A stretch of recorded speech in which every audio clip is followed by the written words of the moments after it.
place where we're free to share and grow through searching.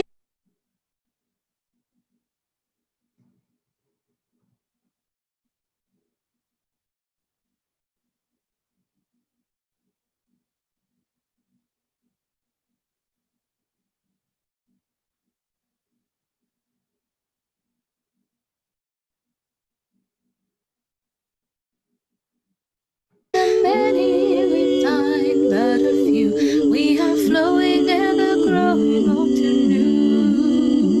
We are blooming by the river, neath the trees, at a place with our friends we love and know. Through compassion felt by many, understanding all around, we are blooming by the river, don't you know? Stories often tell a tale, you've heard it often told, of philosophies, religions, I just want to check. We're ideas, supposed to be hearing a lovely song from right now, and I beginning can't small hear in it. Matt, numbers if to you can the hear the song, would present you give me a greater thumbs still. up? We are blooming, yes we will. Great, thank you. We are blooming by the river, neath the trees, at a place with our friends we love and know. Through compassion felt by many, understanding all around, we are blooming by the river, don't you know? If you're seeking true acceptance, you don't have far to roam. By the river you have found a truly warm, loving home. Here you'll always be made welcome, even when you're feeling low. 'Cause we're blooming by the river, don't you know?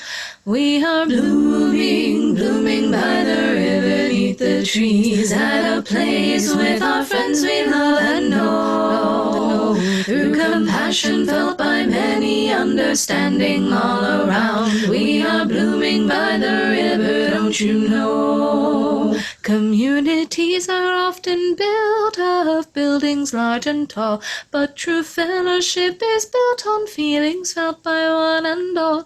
It makes no difference who you are or if you have come far. We are blooming, we are building, yes we are. We are blooming by the river, neath the trees, at a place with our friends we love and know. Through compassion felt by many, understanding all around, we are blooming by the river, don't you know?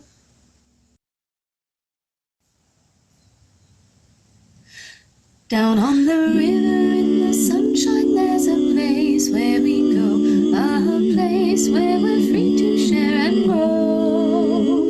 Through searching the many we find, but a few we are flowing, ever growing old to new. We are blooming by the river, neath the trees, at a place with our friends we love and know. Welcome all on this Sunday morning to this worship service. I hope you can hear me okay. We had some technical difficulties last week. There was a worldwide Zoom crash, very frustrating, and I'm so glad we are able to be online today. I am so delighted that you are here. I'm having some technical difficulties, but I am so glad that you are here with us. I am so looking forward to our service today. Give me just 1 second. We're going to try.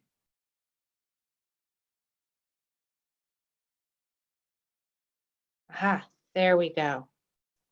New technologies always come with their frustrations. I keep saying again and again that this is a beautiful opportunity to celebrate, to embrace our blessed imperfections. So again, so glad that you are here on this Memorial Day weekend, on this beautiful day.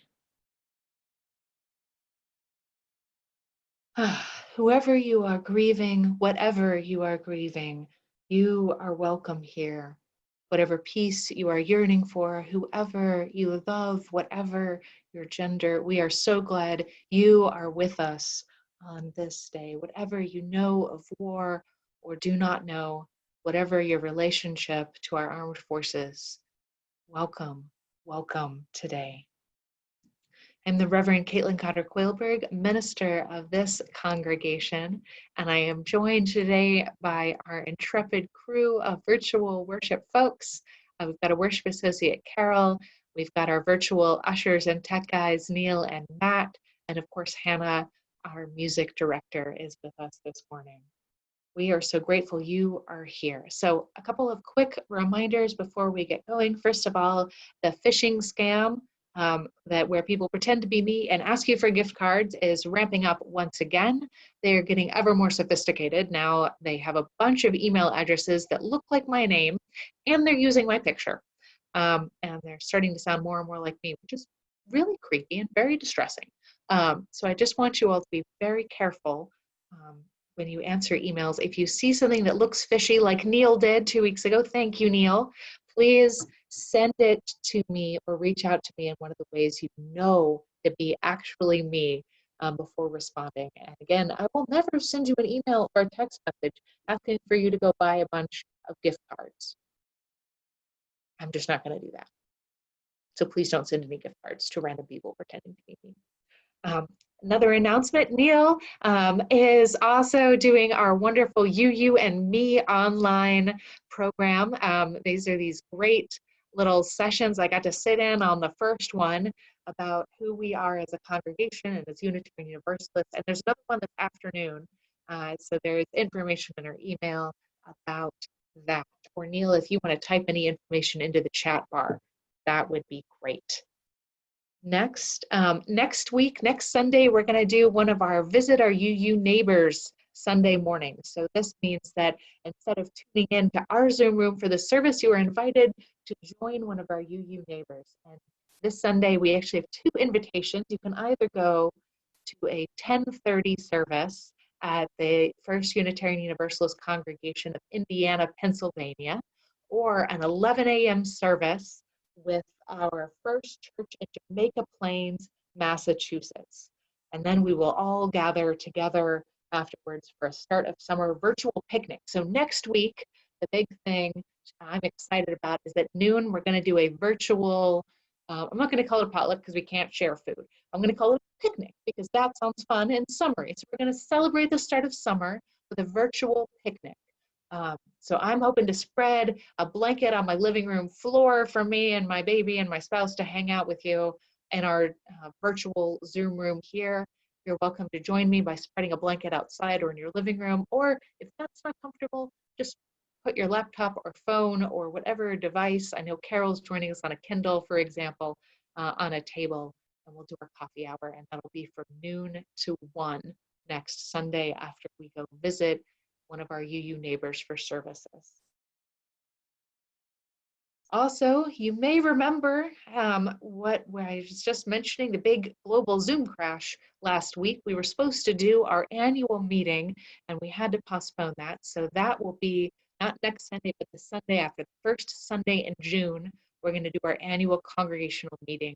It is very important that all members of the congregation tune in for that. We need to have quorum. And it's just really important that we live out our UU value of democratic process by all taking part in that meeting. So next Sunday, Visit Our Neighbors. Sunday after will be the curious case of Unitarian Universalism, followed by the annual meeting. So for now, I invite you to breathe.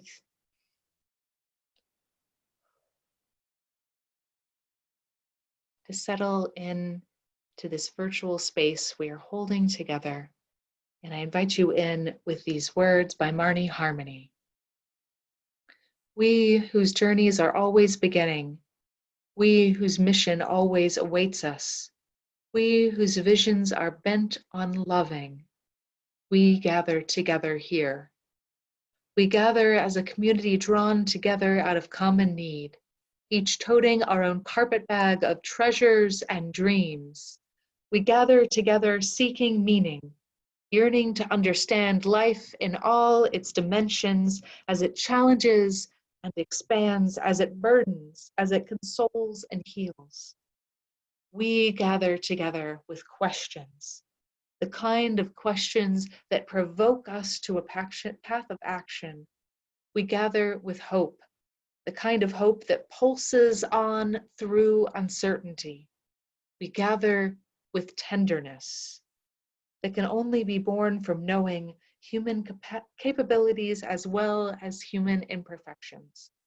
We gather together wanting certainty and having none, but we are wakeful to possibilities as we seek discernment and gentle judgment. We gather then unbounded. So in the before time when we gathered in person, this would be our time of greeting. Obviously, I cannot reach through my screen to hug you, and you cannot reach through to hug me. And now it wouldn't be safe to hug, but we can offer each other words of greetings in the chat bar. So if you've never used Zoom before, there's a chat bar at the bottom, and you can see Neil has already typed some things in there. And now I invite you to type your answer to the question, what question are you living with this week? What is uncertain in your life right now? So please type your hellos and your answers to those two questions. What question are we living with right this week, and what is uncertain in your life right now?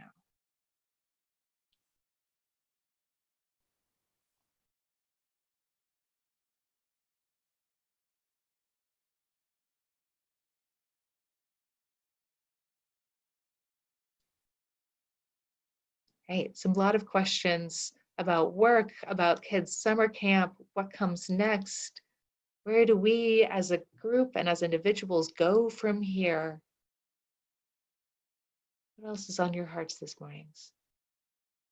Right, questions about will we get the jobs we've applied for? That's always a big one, isn't it?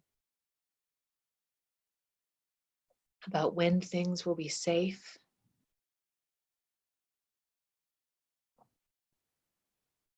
Will the power survive the impressive thunderstorm outside? Yes, I feel like maybe we shouldn't have services about uncertainty because it does seem to bring in a certain element of something.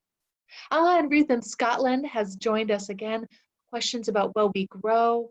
The big question, well, about weddings, right? This is a hard thing so many people are facing, in my own family as well, people asking, will my wedding ever take place? What will we do next? Questions about how everyone else is doing, right? And this is something ministers have been talking about a lot, that we miss so much, these little moments where we get to check in with each other and just be in each other's lives, being in person, that there are some things online can't replace. What pillow to sit on while we type on our work? There's a question, Drew. Some of us with big questions, some of us with the small practical questions. Oh, that's wonderful. Well, you are practical, Drew, it's true. We're going to move now into our chalice lighting time.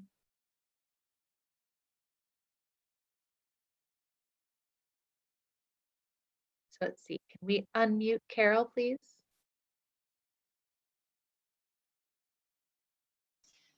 We light this flame for the art of sacred unknowing. Humbled by all that we cannot fathom in this time, we come into the presence of what we do know.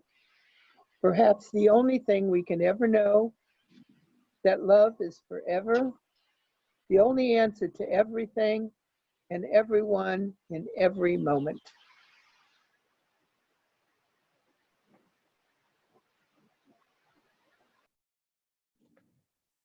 Thank you, Carol. That's beautiful. And now we are going to join together in song. I invite you to sing along.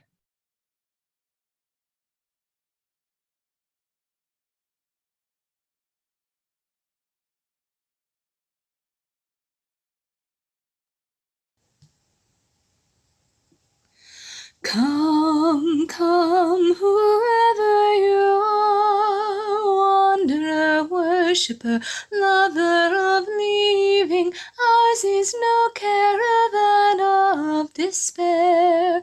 Come, yet again come.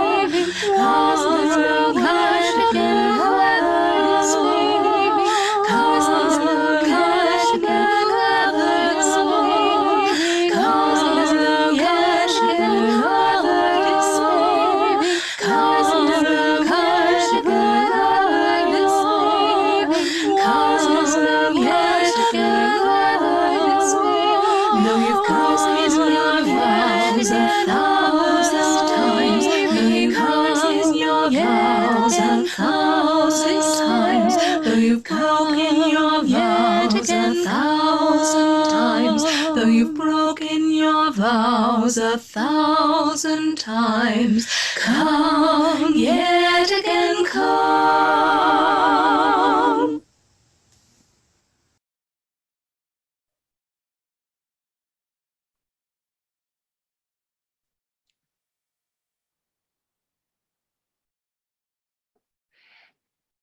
Thank you, Hannah, for recording that for us. So many people going above and beyond right now to make things happen. So I don't know that it happened this way, but I do know that it's true, that long ago and far away in 15th century England, to be precise, there lived a woman we remember as Julian of Norwich. Julian lived during a terrible time in the history of England, during a pandemic, a time of horrible disease, right? The Black Death, it was called, the plague, and it swept through where she lived twice in her lifetime. It spread all over the world, though. It was all over the world, kind of like COVID-19 is right now, but even worse because they didn't have science yet. They didn't have public health experts like Dr. Fauci, right? And they were even worse than about washing their hands. There was nobody telling them to wash their hands because they didn't know about germs yet. So we think Julian may have lost her whole family to the Black Plague. We don't know for certain. What we do know is that when she was about 30 years old, she almost died herself. Now, one of the most important things about her is that she was a Christian, someone who followed the teachings of the wise Jewish man we remember as Jesus. And when she almost died, she had a vision of Jesus and of his suffering transformed, of his great love. She continued to have visions throughout her life, and she felt this amazingly strong connection to Jesus's message of love. So out of her experiences and her understanding of God as a loving mother, she wrote the earliest surviving book in the English language written by a woman, which is pretty cool. It was called Revelations of Divine Love. And she's been on my mind lately because a lot of people are talking about her right now, about Julian of Norwich, partly because she was amazing. She was an amazing writer, but also because of how she lived most of her life after she had that experience at the age of 30. Because she became something called an anchoress. So that's like the word anchor with S at the end, E-S-S, anchoress. An anchoress is someone dedicated to the religious life who lives in solitude. She spent all of her time in one small little room, right? In solitude, which sounds kind of familiar. You can see why someone would be like, everyone would be looking at the writings of this person who in the middle of a time of plague lived by herself in a tiny room, right?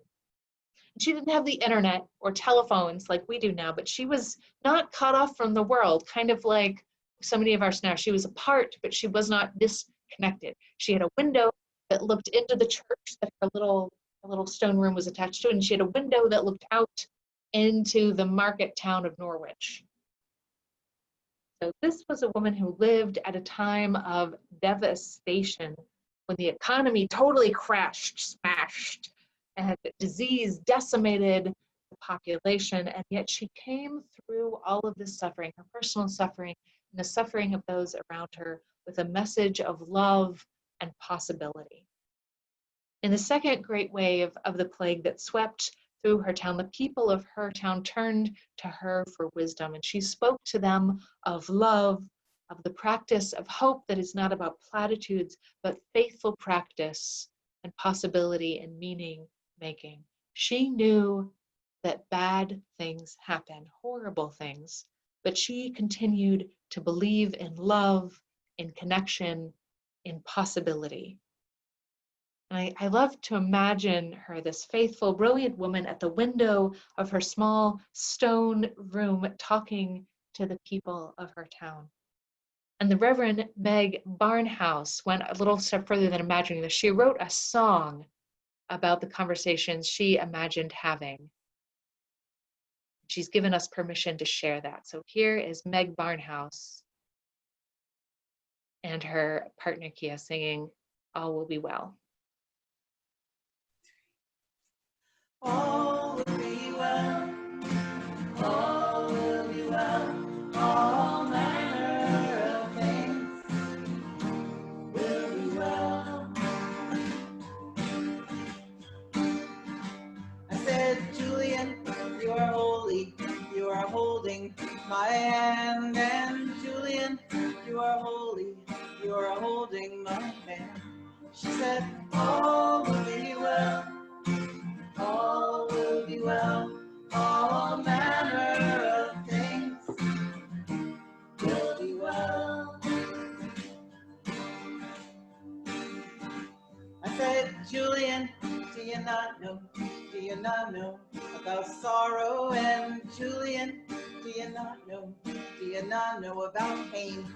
I said, Julian, do you not know about hunger? Julian, do you not know about shame? She said, all will be well, all will be well, all manner of things will be well. I said, Julian, do you not know about loneliness? And Julian, do you not know about disease? And I said, Julian, do you not know about cruelty? I said, Julian, it's too much, it's brought me to my knees. And she said, all will be well, all will be well, all manner of things will be well.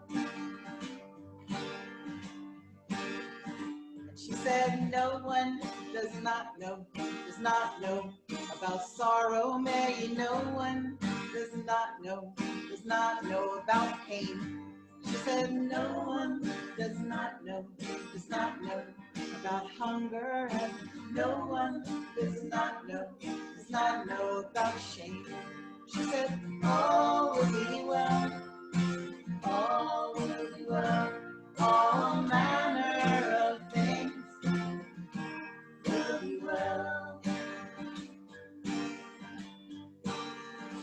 She said, no one does not know about loneliness, and no one does not know about disease. She said, no one does not know about cruelty. She said, I know it's too much, it brought me to my knees, where I heard, all will be well, all will be well, all manner of things will be well. She said, baby girl, do you not know about tenderness? She said, baby girl, do you not know about friends? She said, baby girl, do you not know about the spirit? And she said, baby girl, do you not know it's only love that never ends, it's only love that never ends. And so all will be well, all will be well, all manner of things will be well. And so all will be well, all will be well, all manner of things will be well.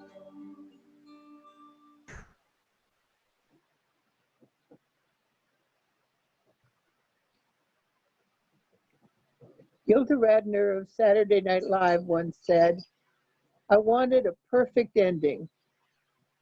Now I've learned the hard way that some poems don't rhyme. Some stories don't have a beginning or a middle or an end. Life is about knowing, having to change, taking the moment and making the best of it without knowing what is going to happen next. She called it delicious ambiguity. We are at that point in history where we don't have a clear path to the future. We don't know what life will be like. Will we get effective government? What will happen with the pandemic? When will it end? What will the world be like then? And then there is global warming. As Gilda said, delicious ambiguity. I know that isn't always the direction our minds go in when we think about these things, but we can embrace the challenge, that we have an opportunity to meet these challenges and look forward to a better world, that the world will be a better place. Let go of certainty. The opposite isn't uncertainty, it's openness and curiosity and a willingness to embrace paradox.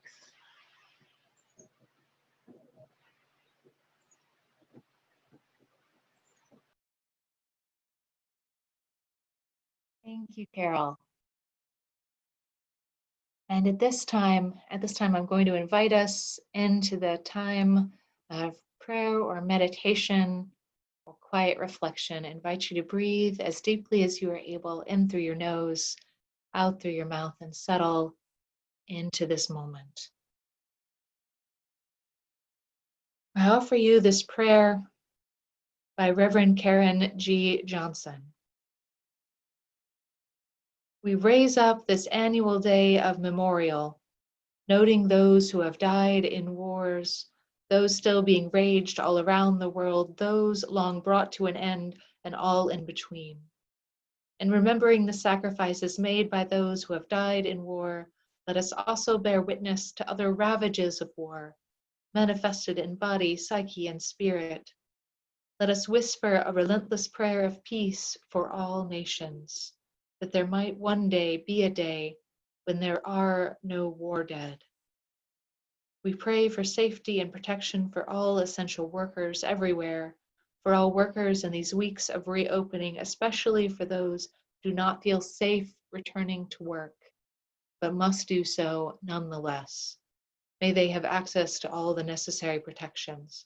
We pray for wisdom for all leaders making decisions that impact the health of others in the midst of this pandemic.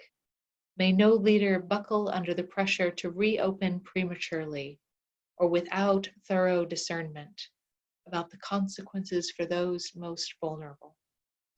We pray for nearing the ignominious mark of 100,000 deaths from the coronavirus in this country.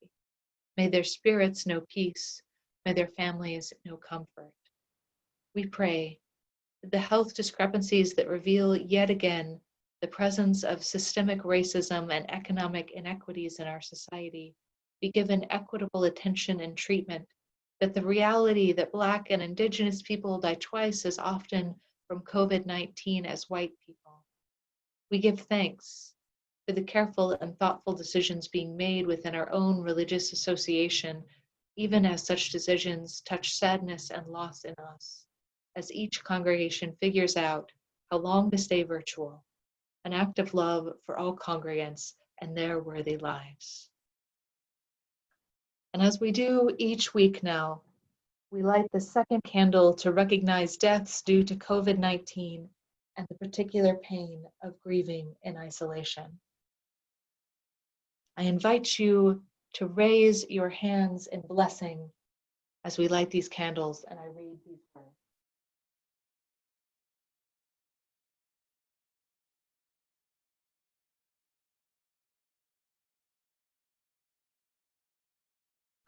We light this candle to honor all those working on the front lines, in hospitals, nursing homes, grocery stores, and gas stations. We light this candle to send our love to those dying in isolation, especially those who we know and those who are loved by those we know. We light this candle to send our love to those grieving alone. We light this candle and recognition of the enormity of this pandemic's impact on each of us, on those we love, on everyone, and even more so on those already challenged by poverty, racism, transphobia, ableism, mental illness, and disability, xenophobia. We light this candle in grief, in honor, in recognition, in love. We are in this together. I invite you to rest your hands on your lap and join me in a moment of silence for a moment, with all the realities of the moment, with all the sounds of the world around us, each of us where we are, breathing together across the distance between us. Join me for this moment of quiet.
And please join Hannah in singing our meditative hymn. Breathe in, breathe out, breathe in, breathe out. When I breathe in, I breathe in peace. When I breathe out, I breathe out love. When I breathe in, I breathe in peace. When I breathe out, I breathe out love. When I breathe in, I breathe in peace. When I breathe out, I breathe out love.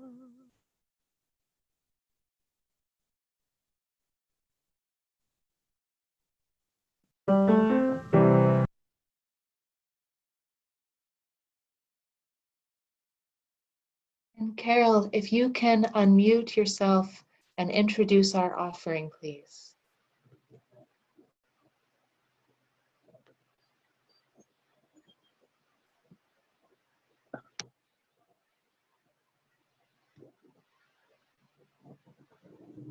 Can you hear me? I can hear you. Okay. What We Say Yes To by Erica Hewitt. The offering that we take each Sunday isn't just a stale habit. It's an opportunity to recommit to this place and to the people. Our offering is an affirmation, a yes. When we give, we say yes to something that we value. With our gifts freely given, may we say yes to the values of our faith. May our offering help us practice Unitarian Universalism within and beyond our congregation as tools to empower our mission. Our mission is to build a loving community and to increase justice in our neighborhood and beyond. Please give generously as you are willing and able through a check or through our website. Thank you.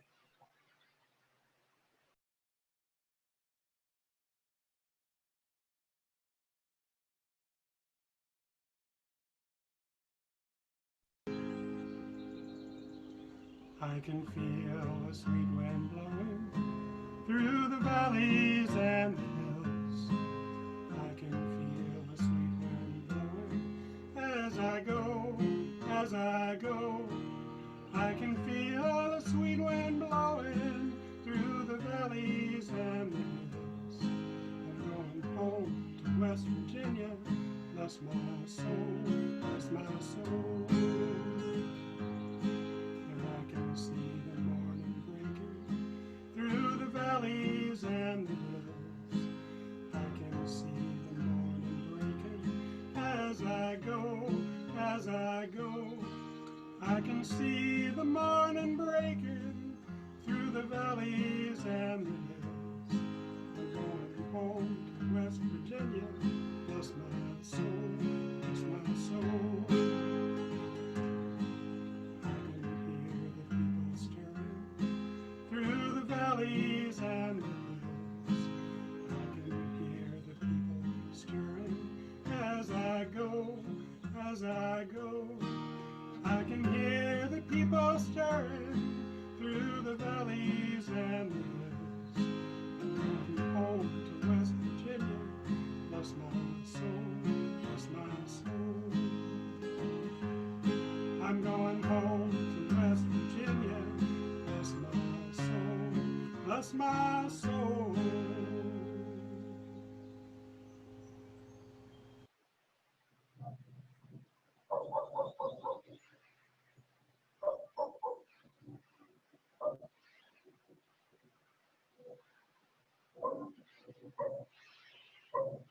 Please join us in reciting the affirmation.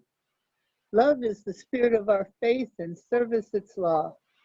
This is our great covenant to dwell together in peace, to seek the truth in love, and to help one another.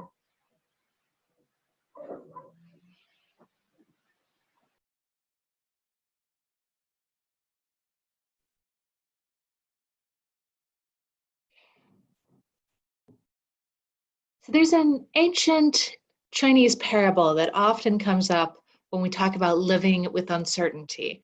It's one Meg Barnhouse brought up on the subject, and that a bunch of my colleagues brought up when we were talking about this. It's I'm going to butcher the Mandarin here. It's Sai Wing Shi Ma, or Sai Wing lost his horse, is the name of this parable. And you might already know the gist of it. Basically, an old Chinese farmer saves up for a long time to buy a horse. He goes and buys the horse, and the day after, it runs away.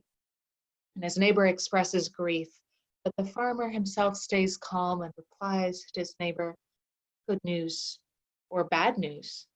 Can't say." And then the next day, the horse returns to the farmer with another horse in tow, a horse that assumed had just been wandering around somewhere. And his son is like, "Awesome, Dad." And his dad is like, "Good news or bad news? Can't say."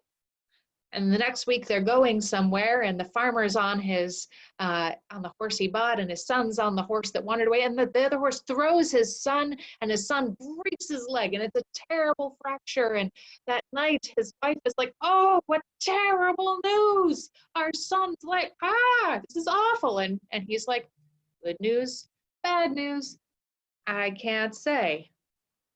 And then a month later, while the son is still healing, the king of their nation announces this big war, and then he's going to conscript all the young men of the nation, except he doesn't conscript the farmer's son because of the broken leg. So the farmer's son doesn't have to go to war and risk death or injury or moral injury or trauma of any sort.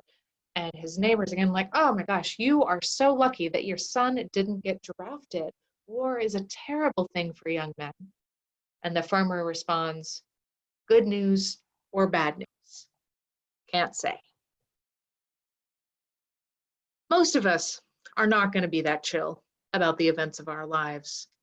And we don't have to. I admit, when I hear this parable, I'm always a little worried for the farmer. Like, I worry that he's not in touch with the healthy emotions of a human life, that it's okay to be sad, right? When bad things happen, or be relieved or happy when good things happen. It's healthy to feel our feelings. But the point of the parable, of course, is that we can never be certain what the results of an event will be. especially in really uncertain times like war or plague. The great writer Arundhati Roy notes, historically, pandemics have forced humans to break with the past and imagine their world anew. This one is no different. It is a portal, a gateway between one world and the next. We can choose to walk through it dragging the carcasses of our prejudice and hatred, our avarice, our data banks and dead ideas, our dead rivers and smoky skies behind us. Or we can walk through it lightly, with little luggage, ready to imagine another world and ready to fight for it. So this is part of what I mean when I talk about a time of uncertainty, right? It's something your worship team has been talking about a lot, is that it's a portal, a precipice, a moment of possibility as well as uncertainty, that with uncertainty comes possibility. And we are all together at this threshold, this moment of pause, at this edge of possibility. Some of us calm, some of us overwhelmed, some of us, well, edgy. Edges make people edgy. Some of us exhausted. I know I'm pretty tired. I have a 4-month-old and it's not safe for anyone to come help me with him. Yet, even as this moment hits all of us differently, here we are all together at this threshold of history, having to decide where we go from here. We individuals, we communities, we as the human species, right? Will we drag forward, as Arundhati Roy puts it, the carcasses of our prejudice and hatred, or will we prepare ourselves to imagine another world? Many of us, like Julian of Norwich, find ourselves isolated, with a window or two open to our neighbors, to the wider world, but in solitude all the same. And unlike Julian, most of us didn't look for this as an opportunity, right? This is not an isolation we necessarily chose. And that's I think always one of the hardest things about these great, horrible, uncertain times, is that we don't choose them. We don't have to choose the ones facing this moment of great uncertain possibility. We do get to choose how to deal with it, how we respond, how we cope, how we get through. We get to decide what will guide us as we move through it, how we will let suffering transform us as individuals, as a community, as a nation and society. This is a question about what, in this time of so much uncertainty, we will be faithful to. And there are those who are poised to use this time of suffering and uncertainty and decimation to increase the levels of inequality and injustice. And far too many of those ready to exploit this moment for those ends are in power in our nation right now. We know we should not be facing this high a death toll. We know that this is the result of avarice and greed as well as incompetence.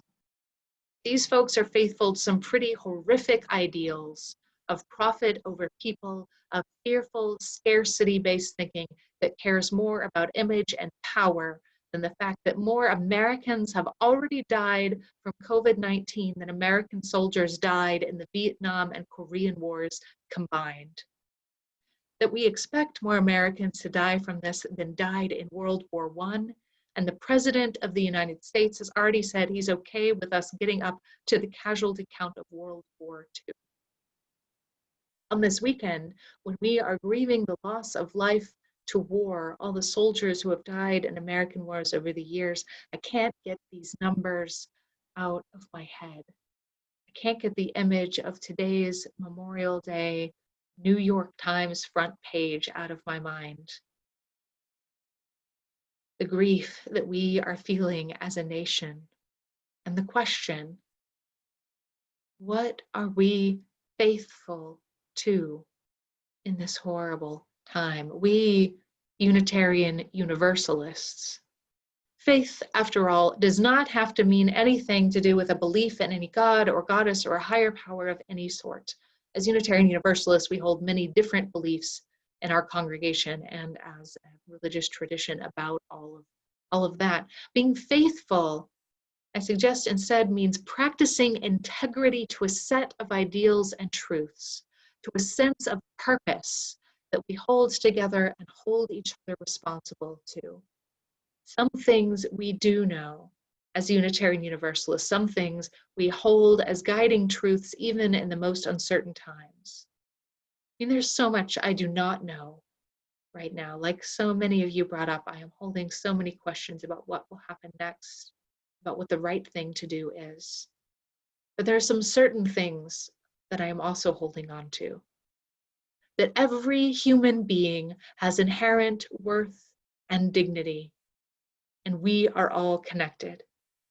That freedom must be paired with responsibility, that we are engaged together in a free and responsible search for truth and meaning.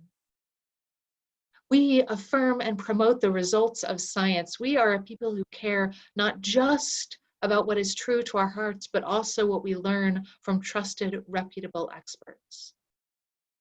So on the really practical side, that means I and the rest of the staff of the congregation and your lay leadership, all of who are tasked both with living into our ideals and holding the safety of our congregation, are taking seriously what public health experts are saying, what reputable peer-reviewed scientists are learning, and what our paid and elected leadership of our Association of Congregations is suggesting. They suggested this week, and this is a thing we are holding with great tenderness and pain, that it may be that for most of our congregations, virtual worship is the reality that is safest for all of us until at least May of 2021. This is what we are holding right now, that this is the suggestion coming from experts, from our leadership. And as I hold that, I hold this, right? I hold the pain of that, because we are not willing to sacrifice a single one of you to the comfort of being together in person in our beloved building. I don't want to lose a single one of you to a preventable death. If there is anything I can do, anything we can do as a community, as a congregation. We as a community care about every single one of our members and friends. The number of people we are willing to sacrifice to profit or comfort is zero. We as a congregation and as a community are going to continue adapting to this threshold moment and the world beyond it. We will not be the same. And we will not go backwards, even though our past is full of beauty. We carry forward lightly and gently and fiercely the legacies of our beloved dead. In uncertain times, our faithful determination matters more than ever. We don't know what the future will bring. Like the farmer in the Chinese parable, we are looking at a threshold moment with the knowledge, good news, bad news, can't say. But unlike the farmer in the parable, we are not shrugging our shoulders about it because, yeah, we don't know. We don't know how events will unfold. But we have power to make meaning from our circumstances, to influence how the change happens, and to be careful, responsible, and compassionate in how we respond. When Julian of Norwich offered up her often quoted wisdom, all will be well, and all will be well, and all manner of things will be well, she didn't mean that she was certain good things would happen. She knew that bad things could and would and will happen, events full of horrors and tragedy. But she was certain that meaning and purpose could be found even in the worst of times. She was able to do so herself. She was a person of faithful practice, and her example can inspire us in our own faithful practices. We don't need to lock ourselves in tiny rooms for the rest of our lives, but we, as individuals in a community, are tasked with the hard work of adapting our everyday lives to this moment, to the challenges of this moment, to practicing responsible social distancing with masks on when we must cross the thresholds of our homes, remembering that my mask protects you and your mask protects me. We do this by thinking about what we do, where we go, how we meet our needs to be outside to get the things that we need. Wearing masks, staying apart while staying connected, these are faithful practices. Just like helping others or letting others help you is a faithful act, a way of living out our values. Your life is worth preserving, and so are your neighbors' lives, your relatives' lives, your friends' lives. Adapting to new technologies is a faithful practice so that you can stay connected even as we stay apart. This is an act of faith. I believe in your ability to learn new things, and I encourage you to develop that faith in yourself and your own abilities. You can do this. It is hard, but you can do this. This is a faithful practice, this believing in your own ability to adapt, reaching out for the resources that you need. Just like accepting that, yes, being over 60 means you are vulnerable in a new way is a faithful, adaptive practice. It can be hard to admit that we are vulnerable, hard knowing people we love are vulnerable, hard doing what is right and just and loving instead of what is easier or more comfortable. Doing what we know is safer, deciding what risks are worth taking, and how we can responsibly move through our changed world is hard and awkward and uncomfortable. It takes courage to face into the awkward and uncomfortable, even more so sometimes than facing into what is truly simply scary. I don't know what the future holds, but I do know that every single one of you matters, that we need each other to survive, that we have the courage and compassion and creativity that we need, that you are worth it. Stay safe, dear ones. I love you. As we move ahead, may we be guided by the results of science, the wisdom of reputable, trusted experts, and of course, as always, my love. I invite you to join me in singing along to Love Will Guide Us, led by Dr. Glenn Thomas Rideout.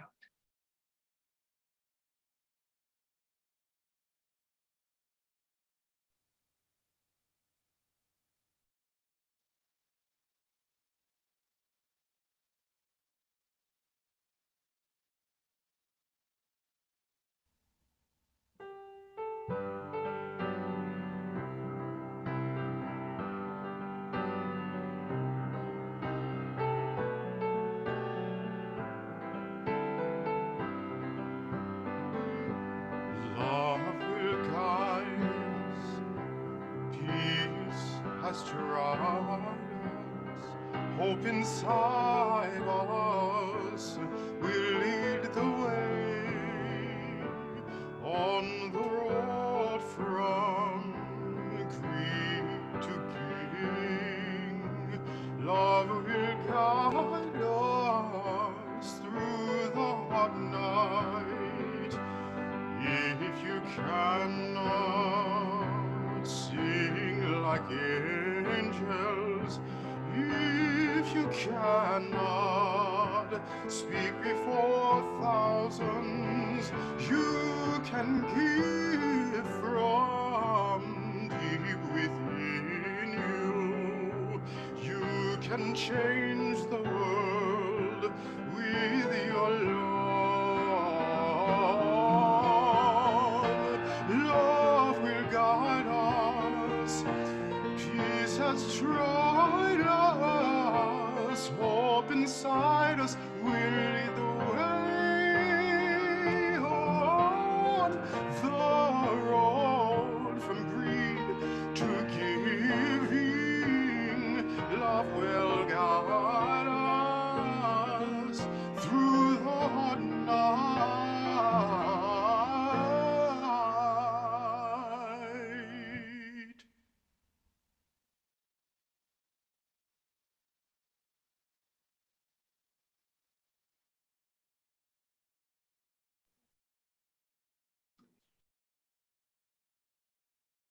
Dear ones, as we close, I offer you these words by the Reverend Joe Cherry. If we have any hope of transforming the world and changing ourselves, we must be bold enough to move into our discomfort, brave enough to be clumsy there, loving enough to forgive ourselves and others. May we, as a people of faith, be granted the strength to be so bold, so brave, and so loving. Dear ones, you are enough, just exactly as you are, and though we are apart, you are not alone. And as we move into our coffee hour time, I'm about to stop our Facebook Live and our recording, and we will move into our coffee hour time. I extinguish this chalice, but not the love of this community, all the ways it shines out into this world, a beacon for the practice of hope, of love, of care and compassion and creativity. Be safe, stay apart, stay connected. I love you.